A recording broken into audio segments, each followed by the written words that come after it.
Amen po. Purihin po ang Panginoon. Magpapalang hapon po sa ating lahat and Merry Christmas to everyone. Amen. Nabasa na po kanina yung ating text, so ulitin ko po. Ito po ay matatagpuan sa Matthew chapter 2, verses 1 to 12. Ito din po yung kaya nung binasa ni Bishop doon sa nung Merkules. Sabi ko kay Pastora Lota, oh no. Baka magkasing hawig ka, baka hawig na hawig yung sabi ko ganyan. I-replay na lang natin, sabi ko nung Pero po rin pong Panginoon, may iba pong gusto na mensahe ang Panginoon sa hapong ito. Amen. Ulitin ko po Matthew chapter 2 verses 1 to 12. Sabi po dito, after Jesus was born in Bethlehem in Judea, during the time of King Herod, Magi from the east came to Jerusalem.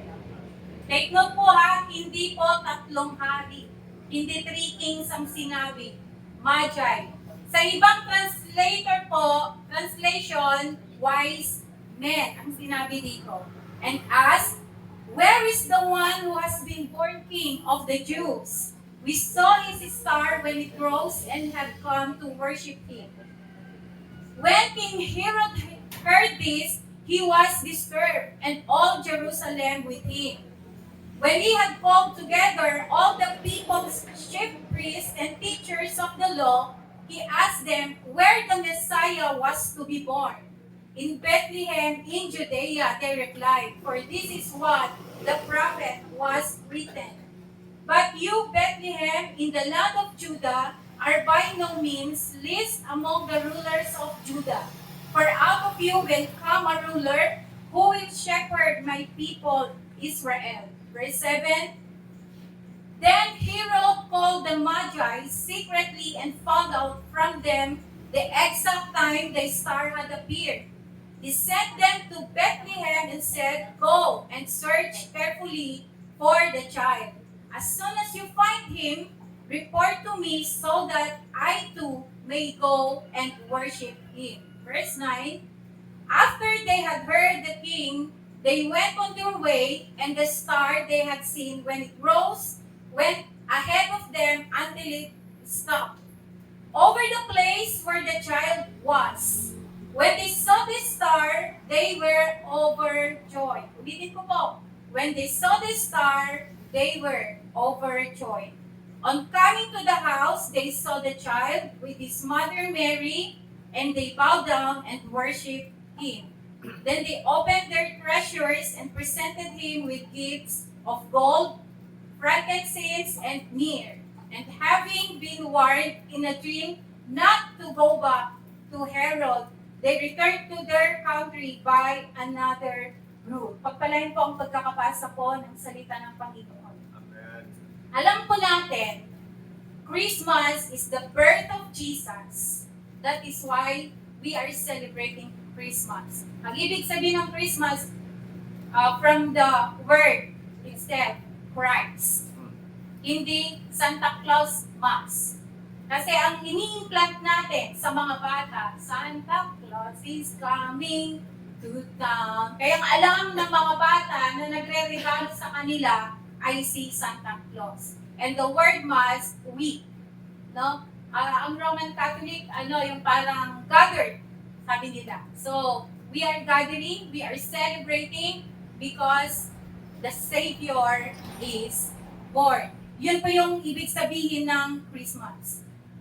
Bibigyan ko po ng tema ang binasa natin sa Matthew chapter 2 verses 1 to 12, the Christmas story. Magiging lola basyang tayo sa hapon ito. Sino po ang nagbabasa dito ng Biblia? Amen.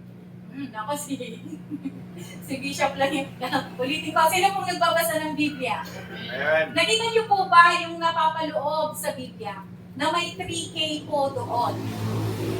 Ang first K is the King. Amen. Amen. Yun po yung naghahari sa heaven and earth, ang ating Panginoong Diyos. The second K is the kingdom. Kung may king, of course, may kingdom. And kingdom is dominion or territory. Katulad ni Kapitan. Siya yung king dito, ang dominion niya is sabit. Ang territory niya sabit. Hindi siya pwedeng pumunta ng salvasyon. Kahit na nilalakad na lang, hindi niya pwedeng maging territory ang salvasyon. So, the third K is kids. King, kingdom, and kids. At yung kids na yon, we. Mga anak ng Panginoong Diyos. Ngayon, ikuha lang natin, sa Genesis 1, dilikha ng Diyos ang sanlibutan. Even though na may kingdom siya, saan po ang kingdom ng Panginoong Diyos? Sa langit. And He decided to extend His kingdom. Gumawa siya ng extension na kanyang paghaharian, yun ang universe. At naisama sa universe ang earth natin, ang planet. Sabi doon sa Genesis chapter 1, 26 and 28, sa 26, sabi niya, let us make mankind in our image, in our likeness, so that they may rule over sa lahat ng nilikha. Sabi ng Panginoong Diyos, gagawa tayo ng katulad natin, tao na mag-rule sa gagawin natin extension na kingdom. Ito yung universe. Ito yung nasasali yung planet Earth. And verse 28 sa Genesis chapter 1, God blessed them and said to them, be fruitful and increase in number. So, nung nakita ng Panginoong Diyos ang kanyang nilikha, natuwa siya. Kaya, very fruitful. Sige, mag-increase kayo. Kaya lang, hindi nangyari. Bakit po? May dumating na kontrabida. May dumating na sinira yung extended kingdom ng ating Panginoong Diyos. Yun po, si Satan. Tingnan niyo yung sabi ng Panginoon, so that they may be ruled. So, pinagkatiwala ng Panginoong Diyos sa tao na sila yung maging rule dito sa lupa. Sa extended kingdom na ginawa ng Panginoong Diyos. Kaya, napapansin nyo, deep in our heart, we have the leadership. May ability tayo na maging leaders lahat. Kaya, huwag mong sabihin na mahina ako, hindi ko kaya yung ginagawa ni pastor, hindi ko kaya yung ginagawa ng mga pastora. No. God implanted us, no, na mag-rule dito sa lupa. Kaya, may mga ability po tayo na maging leader. May kanya-kanya lang po tayong skills or talent. Pero, nilalagay tayo ng Panginoon sa tamang posisyon kung saan natin magagamit ang ating pagka-leader. So, ano yung nawala sa atin nung dumating si Satan? Ang problema, ang maganda dito, hindi nawala kung ano yung binibigay sa'yo. Ang nawala, yung ibinigay sa'yo. Halimbawa, ang langit nawala ba sa iyo? Ang langit nawala ba sa atin? Hindi. Andyan lang siya. Anytime, pwede tayo, darating tayo sa takdang panahon na uuwi po tayo sa langit na ibinigay sa atin. Pero ang nawala sa atin, yung pag-rule natin dito sa daigdig dahil nga inagaw ng ating kalaban. Ito yung isang dahilan kung bakit bumaba ang langit dito sa lupa. Ito yung isang dahilan kung bakit may Christmas. Ito yung isang dahilan kung bakit pumunta dito si Kristo. Hindi lang sa iligtas tayo, kundi bawiin yung mga inagaw, yung mga ninakaw ni Satanas sa atin. Upang bawiin yung extended kingdom na ginawa ng Panginoong Diyos. Kaya napakaganda ng kung minsan na-stolen Christmas po tayo.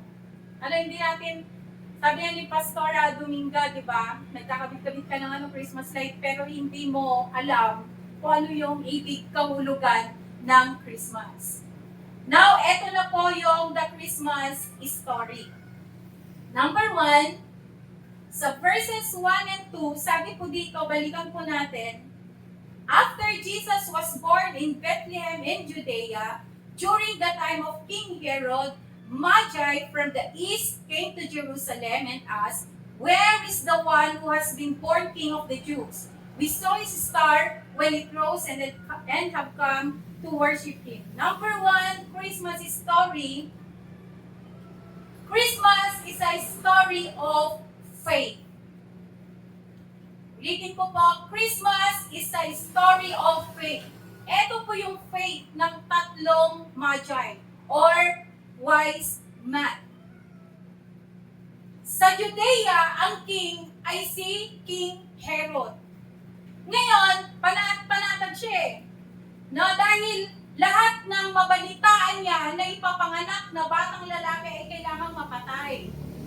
Kasi nga, yung prophecy na may ibang king na darating sa bansang Israel at siya yung magrurule. At that time, si King Herod, siya yung king ng Judea. So, may dalawang king. Ano po? King Herod at yung bata na isisilang na magiging hari. Si King Herod, ang teritoryo niya ay Judea.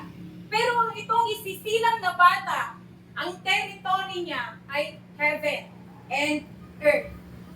Kaya yung naging problema, sabi ni Bishop nung sa Wednesday, yung isang kay niya is kaligaligan. Dahil nagkaroon ng problema si King Herod, yung mga pumunta po sa Balintawak. Sabi niya, eto na yung problema. Ipapanganak na daw yung magiging hari. Yung papalit, hindi yung hindi yung susunod sa akin, kundi papalit sa akin bilang hari. Pero si King Herod medyo mayabang pa, bata lang yan. Kayang-kaya ko siyang mawala. Kayang-kaya ko siyang patayin.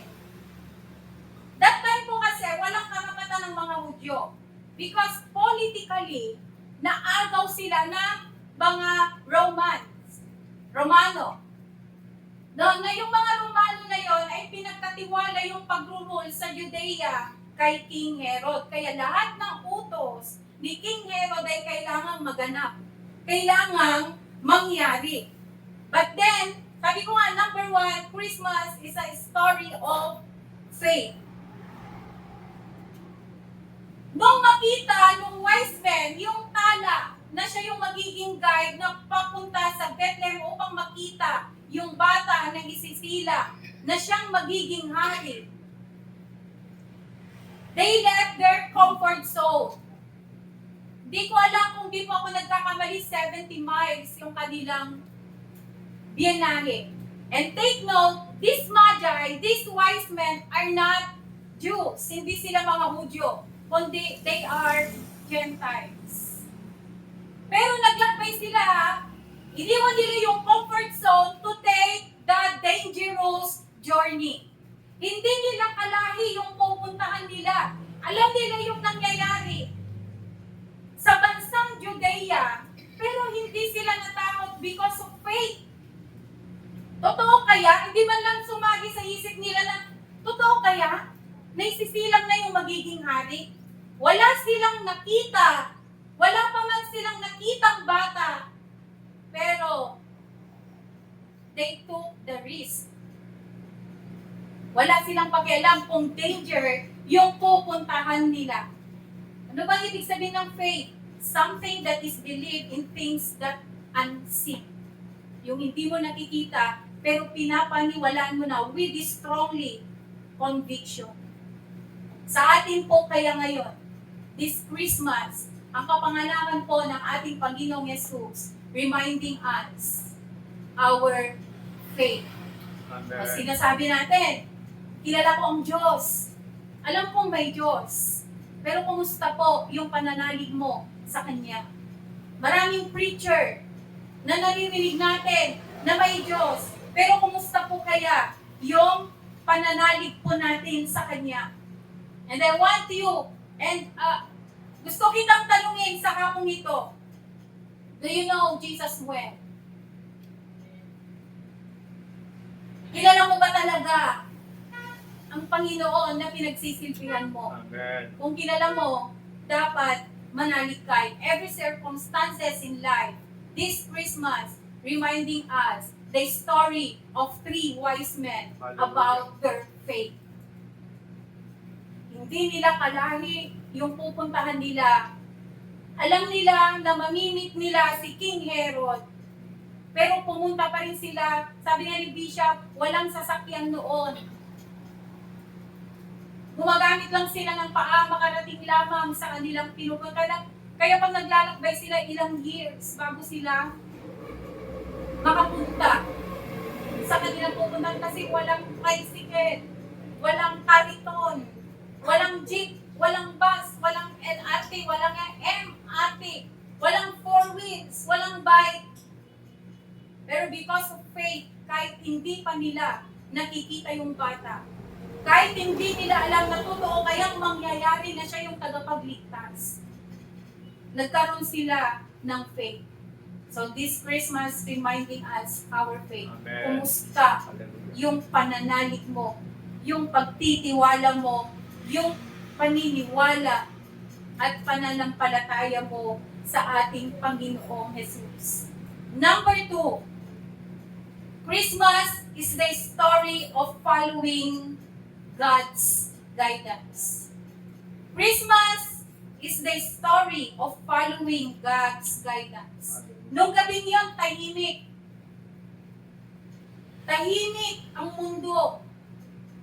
Wala silang kaalam-alam na isinilang na yung magliligtas sa sanlibutan. Tahimik ang mundo, walang kaalam-alam ang mundo na dumating na yung tunay na hari. Tahimik ang mundo, walang kaalam-alam ang mga tao, walang kaalam-alam ang mundo na dumating na yung magte-take over sa inagaw ni Satanas na teritoryo. Yung angels, kinausap niya yung mga shepherd. Sabi niya, darating na yung tagapagligtas. Yung angel, sinabi niya sa mga shepherd na darating na yung tagapagligtas. Pero yung mga magi, mga wise men, ginising sila at tala ang ipinakita sa kanila. Star ang pinakita at sinabi, sundan ninyo yung star na yan. At puntahan ninyo yung sinilang na bata na siyang magiging tagapagligtas. This Christmas, reminding us na tayo na tumanggap na kay Kristo ay magiging tala sa mga tao. Amen po ba? Amen. Gusto niyo po bang maging tala? Imagine, they start sumunod sa Diyos para pasundan niya yung mga wise men, yung mga magi. But sometimes, we,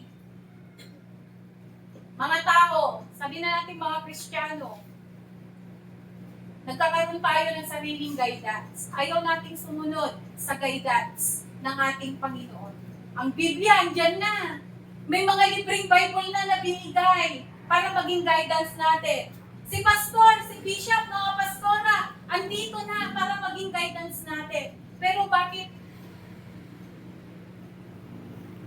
minsan tinatamad pa rin tayo? Sabi nga, yung mga papastor daw, kabisado kung nasan yung upuan mo. Mga ibang pastor, kung hindi ka niya nakita sa upuan mo, pupuntahan ka niyan, pupumustahin, pero tinataguan mo si pastor. Yun yung ibinigay ng Diyos na tala para sumunod ka sa ating Panginoon. Noon, kasama nilang Panginoong Yesus, ngayon, gumagamit siya ng mga tao para maging tala mo. Kaya ka nandito ngayon, kung bakit tinanggap mo ang Panginoong Yesus, kaya ka nagwawagi sa mga problema, kaya nandito ngayon dahil sa tala na ibinigay ng Panginoong Yesus sa iyo. Kilala niyo pa ba yung inyong mga tala?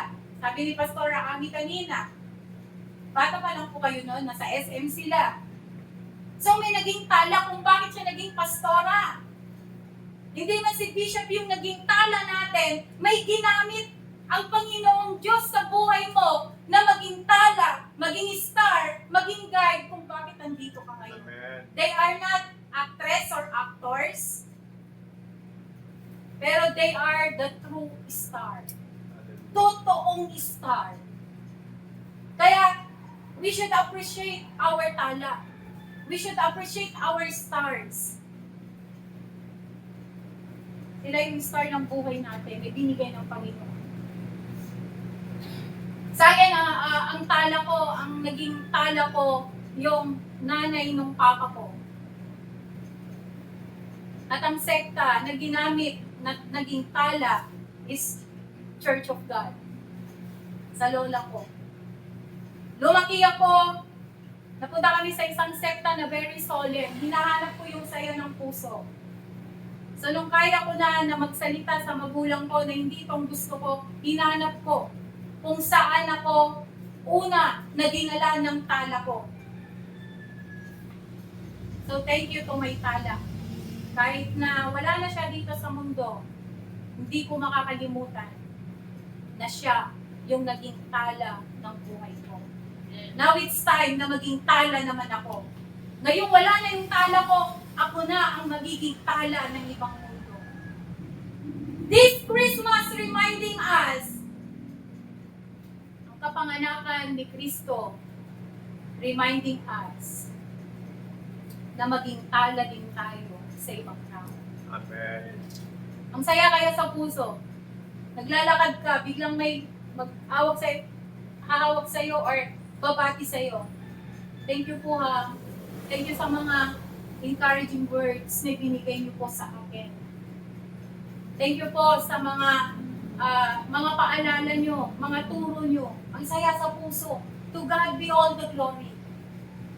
Di man nila sinasabi na ikaw ang star ng buhay ko. Pero feeling mo, you are the star in their life. Dahil pinayagan mo, no, na sumunod ka sa Panginoon. Sabi doon, yung tala, yung star na nakita ng bagay, sumusunod sa Diyos, sumusunod sa Panginoon. Kaya yung tala na yon, nakasunod din niya, yung 3 wise men. So, kayo, mga kabataan, tingnan ninyo yung mga tala ninyo, baka ibang Diyos, yung sinusundan niya. Nagkikimibin kayo, pareho kayo na may abot. Kaya tingnan natin kung Panginoong Diyos, yung sinusunod ng tala ninyo, para kayo ay mapasunod din, palapit sa presensya ng ating Panginoong Jesus. We need God's guidance. Amen. Para maging tala din tayo. Amen. Pray lang po. Ano po? Ready na po ba kayong maging tala? Amen. Pagilakasan naman po. Amen. Amen. Si Pastora Vic, mapapastora natin. Ang ganda kaya. Di ba, mga bata, walang kamuwang-muwang. Hindi pa nila naiintindihan ng salitang born again. Hindi pa nila naiintindihan ng salitang Jesus kung sino siya talaga. Pero sila yung nagiging tala ng mga bata pagdating ng young people, pag-pray natin, kahit hindi sila pupunta ng City of God, sa simbahan na kung saan naniniwala sa Diyos, magte-testimony sila. I remember Pastora Vic, Pastora Amin, Pastora Lota. Doon lang po kami sa garahe noon nag-aaral. Ngayon, nag-pre-preach na ako. Hindi nyo man marinig. Diba? Pero you are the part of their spiritual story. Isa kayo sa mga star ng buhay nila. Kaya huwag nyo ngayon na mga pastor lang ang magiging tala. Lahat po tayo pwedeng maging tala. Nanay Josie, sa palengke. Di ba? Mga suki niya, mga kapwa niya doon na nagtitinda. Pwede tayong maging tala. Anywhere. Amen po ba yun? This Christmas reminding us na tayo yung channel of blessing para sila ay ma-follow nila yung God's guidance. Amen. Number 3, Christmas is the story of worship.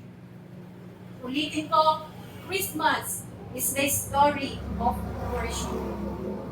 Yung journey ng wise man is worship. Kind of worship. Akalain mo, maglalakad may dala-dalang symbolic treasures. Symbolic gift. Dala-dala nila iyon. At sinabi niya ito kung balikan natin sa verse 1 natin yun, or verse. Sabi nila kay King Herod, we come to worship Him. Sabi niya eh.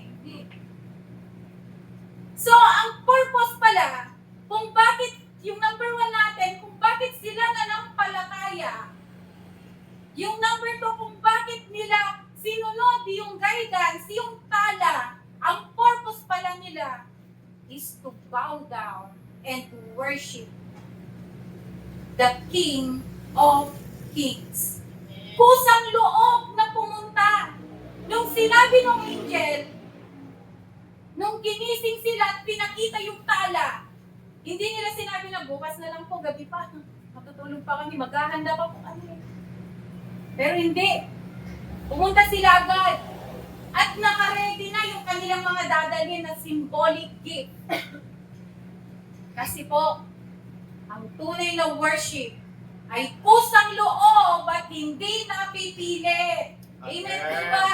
Amen. Amen. Pag sinabi ng admin natin na ikaw ang scripture reading, oo, kagad. Ako na naman nung last Sunday. Diba, Sister Ella? Ako laging worship leader. Ako na naman ng testimony. Kung wala si scripture reader, wala si testimony leader, bigla kang nasalpak, yes, kaagad. Amen. Ang tunay na worship kusang loob, hindi nagre-reklamo. Ang tunay na worship kusang loob, hindi napipilitan na. Amen. The story of Magi. Di nila inisip kung ano yung pwedeng gawin ng mga Hudyo sa kanila, kung ano yung pwedeng gawin ni King Herod sa kanila. Pero, isa sa kind of worship na ginawa nila, nanalig, naglakbay, at nag-bow down. Nung nakita nga nila, di ba, nag-bow down agad, then they opened their treasures, their gift, they offered as symbolic. Di ba sa mga tipo may symbolic gift, may ibig sabihin kung bakit mo siya binibigyan. Yun din yung binigay ng tatlong wise men. Yung mga binigay nila ay mga symbolic gifts. So, sa atin po, kumusta po yung pag-worship natin sa Panginoon? Lagi ka bang ready? Or laging, ito nangyayari sa amin ha, to be honest, pasalo naman bishop. Ano ba yung kaya nating ibigay sa Panginoon na pag-worship? Ito yung mga magi, naglakbay eh. Mag-bow down lang sila personally sa King of Kings, sa bata na isinilang. Sa atin, kumusta pong ating puso sa pag-worship? Ano po yung kaya nating ibigay? Yung best treasure that we have, that we can offer to the King of Kings, to the great Savior. Kumusta po tayo? Option lang ba? Or manyana habit ang pag-worship natin sa Panginoon? What is your best to give worship to our living God? Pangapat, Christmas is the story of courage. Christmas is the story of courage. Sa verse 11, sabi dito, on coming to the house, they saw the child with his mother Mary, and they bowed down and worshipped him. Then they opened their treasures and presented him with gifts of gold, frankincense, and myrrh. The story of courage. Hindi nila alam kung totoo na yung batang isisilang ayun yung Savior. Pero nagbigay sila ng mga mamahalin, mga symbolic gift. And they have the courage to offer the best in that child. Sa atin kung minsan kung nagbibigay tayo, pinipili pa natin. Or pagod pa ako, mamaya na. Ano, eto pa yung isang courage na ginawa ni King Herod, pag nakita nyo yung bata, pag totoo na isinilang na yung bata, bumalik kayo ha. At sabihin niyo sa akin yung daan para naman makapag-worship ako, sabi ni King Herod. Pero hindi yun ang totoong plano ni Herod. Papatayin niya kasi ayaw niya na may isa pang hari. Gusto niya siya lang yung maghahari sa lugar nila. So sinabihan niya yung mga wise men, pag nakita niyo balik kayo sa daan. Para mapuntahan ko rin yung bata at makapag-worship ako. Pero alam niyo po ba, nung pag-uwi nila, ay nung nakita nila yung bata, they bow down. At hindi na nila inisip yung salita ni Herod. Because Christmas reminding us to take courage. Amen. Now is the time na gumawa tayo para maging God's pleasure, not a man's pleasure. Amen. Maglilingkod tayo, gagawa tayo para sa Panginoon, hindi para sa tao. We should obey God. Kalay mo yung King Herod, hindi na nila inisip, na pinababalik sila kaagad para makapunta din si King at para mapatay yung bata. Pero ang ginawa nila, naging God's pleasure sila. Mas pinili nila na importante ang Panginoon kesa sa king na tao. This Christmas reminding us who is the most important. Mga ibang gawain ba o ang Panginoon? Today is Sunday. Huwag muna. Kailangan kong tapusin ito. May Sunday pa naman buhay pa naman ako next Sunday. Next Sunday na lang ako dadalo. So, this Christmas reminding us na maging God's pleaser tayo. Not a man's pleaser. The last Christmas story is the story of change, direction of life. Christmas is the story of change, direction of life. Napanaginipan nila na sinabi ng anghel na huwag na kayong bumalik sa dating daan. Imagine, paano kaya pag bumalik yung wise man sa dating daan? Ano kaya yung pwedeng mangyari kung bumalik sila sa dating direction? Kasi, tingnan nyo kung babalik sila sa dating daan, hindi lang silang mapapahamak. Sino pang mapapahamak dito? Yung batang isinilang, yung nanay niyang si Maria, at yung tatay niyang si Joseph. Kung pinili nilang bumalik sa dating daan. This Christmas reminding us that we should change our life direction. Amen. Hindi pa po huli ang lahat. Andito ka na. Wala nang talikuran, wala nang balikan. Kasi kung babalik ka sa dating daan, maraming mapiperwisyo. Mamrumroblema si nanay mo, mamrumroblema si tatay mo, mamrumroblema ang kapatid mo, mamrumroblema ang asawa mo, ang mga anak mo, kung babalik po tayo sa dating daan. Kaya wag na po natin ipilit yung mali para wala nang masaktan. Hindi ka na masasaktan at hindi na rin masasaktan yung mga tao na dati mong kasama. Amen po ba? Amen. So this Christmas, we need to change our direction. And this Christmas, reminding us na pumunta dito si Kristo dahil He can guide you. He can change you. Kaya wala po tayong ibang gagawin, kundi come brethren and let us adore Him.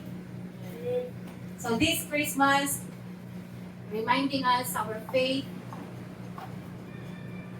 how we are following God's direction, how we worship Him, how we take courage, and how we change our direction.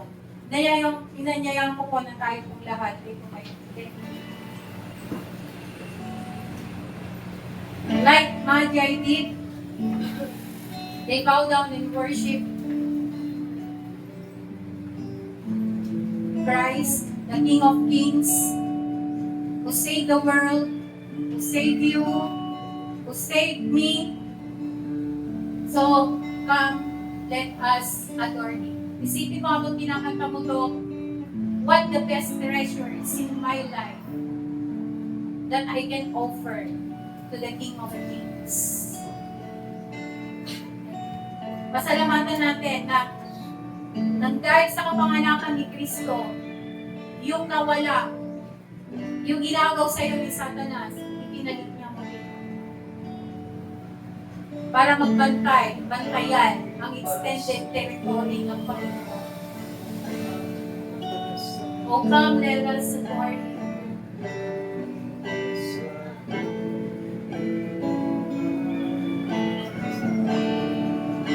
Oh, come, let us adore.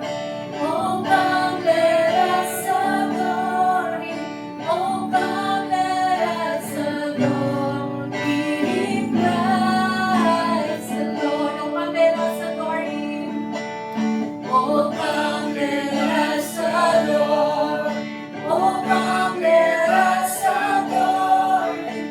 Oh, come, let us adore Him. Christ. Oh, come, let us adore Him. Oh, come, let us adore.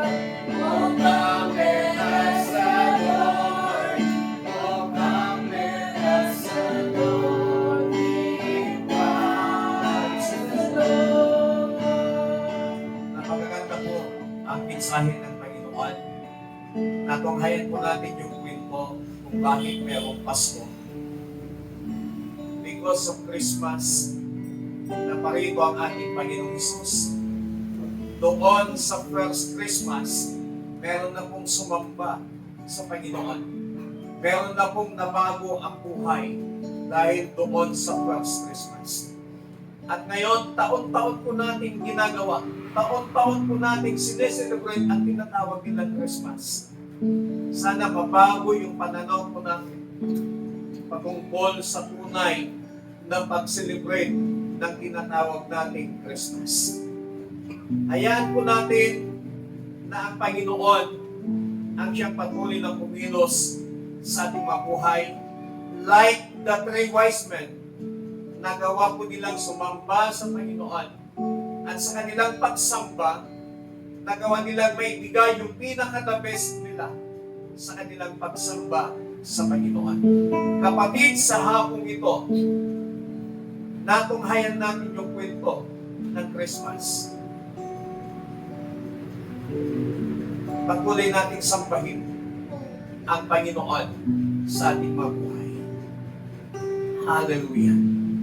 Panginoon, sa hapon po ito, maraming salamat sa iyong salita na inyo pong ipinahayag sa aming kalagitnaan, na amin pong nakita na doon sa first Christmas, meron na pong nagpahayag ng kanilang pananampalataya. Meron na pong sumunod sa iyong gabay. Meron na pong sumamba sa inyo, Panginoon. Meron na pong nagbago ang direksyon ng kanila pong mga buhay. Dakilang Diyos, salamat sa pagdating ng aming Panginoong Kristo, na kung saan ito yung unang Christmas na nangyari doon sa Bethlehem. At salamat sa iyong lingkod na siya mong ginamit, Panginoon. Ang aming panalangin, patuloy mo siyang pagpalain, patuloy mo siyang gamitin mightily and powerfully, patuloy mo siyang bigyan ng mas malalim, mas malawak na alaman, pangunawa, karunungan sa inyong masalita. At hayaan po ninyo, Panginoon, na sa pagdiriwang namin ng Kapaskuhan, maging katulad ng pagdiriwang doon sa first Christmas, Panginoon, sa Bethlehem. Hayaan mo, Panginoon, na matuto kaming sumamba sa inyo. Hayaan mo, Diyos, na matuto kaming maging tandao. Hayaan mo, Panginoon, na matuto kaming sumunod sa iyong gabay sa buhay namin. hayaan po ninyo, Panginoon, na magkaroon ng pagbabago ang direksyon ng aming mabuhay, ng direksyon ay ang direksyon mo, Panginoon. Salamat, dakilang Diyos. Salamat po ng marami. Sa inyo po na hindi pinagkakatiwalang lahat. At banal na Espiritu, papuli mong i-control, papuli mong i-take over ang aming buhay mula sa oras nito. Salamat po sa inyo po na hindi pinagkakatiwalang lahat. Ito ang aming panalangin sa matamis na pangalan ng aming Panginoong Hesus. Ang lahat ay magsabi ng Amen. Palakpakan po namin ang Panginoon. Hallelujah.